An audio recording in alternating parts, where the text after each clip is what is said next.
Well guys, I don't know how to tell you this, but Armored Core 6 is incredibly fun. By now, when you hear the words From Software, the games that usually come to mind are those where you're like dodge and hit, block and hit, parry and hit.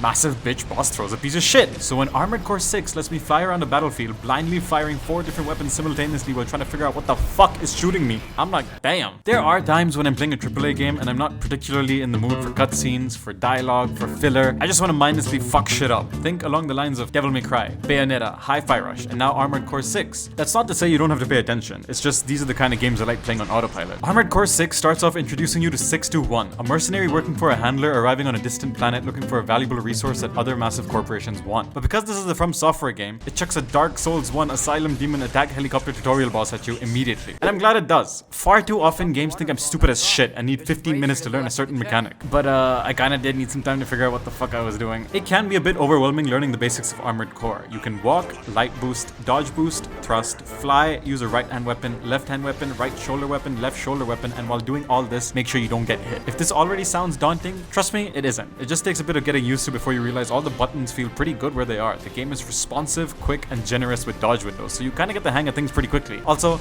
the starting missions are super easy, so you don't need that much time to adjust. The real game begins when you're introduced to customization. Oh my god, there are so many different weapons to choose from, so many mech parts, and it's all easy to mess around with. Normally, in Souls games, when you work on a build, you invest so many upgrade materials on weapons and souls on attributes that you kinda don't want to switch builds until another playthrough. In Armored Core 6, you just need currency from missions, which are so quick to complete that you don't feel punished for buying a part you later realize you didn't really want. If I had to compare it to something to give you an idea, it's like the Monster Hunter gameplay build, but you don't even need the materials and the fights aren't an hour long. It's literally quick cash money. And the weapons to choose from, Jesus, there's assault rifles, laser rifles, plasma guns, shotguns, grenade launchers, missile launchers, machine guns, and so much more. And on top of that, you can customize your mech depending on the build you want to go for. For example, check out my Omega build. He was inspired by E123 Omega from Sonic, and I gave him 2 machine guns and a perk that allows him to swap out shoulder weapons for normal guns. So, 2 machine guns and 2 Gatling guns.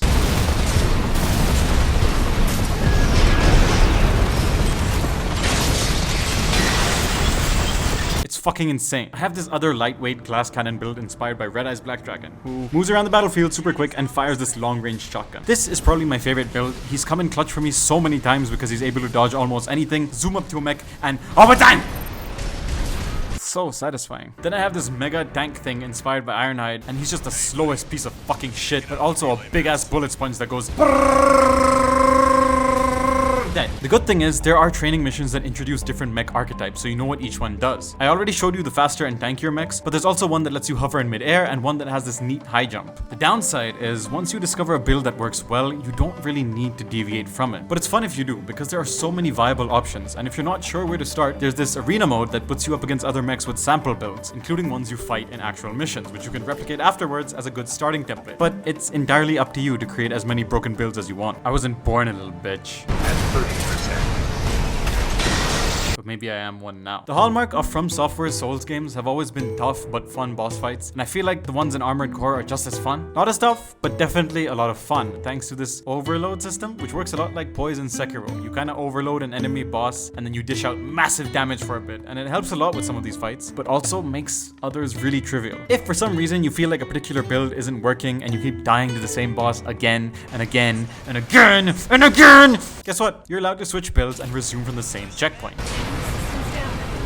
And for a game that prioritizes customization, Armored Core 6 deserves a ton of points for that alone. There are a really good chunk of larger bosses in this game, but I feel like there could have been way more. The fights against other mechs are too easy and not entirely as fun, which is a minor issue, but the dead easy replayability makes up for it, so you can always farm currency from those fights for better parts to use against harder bosses. And if you're ever having too much trouble, here are some builds I found on the internet, and you can use them to help you. There's the Wally build, there's the Optimus Prime build, there's the Pickle Rick build.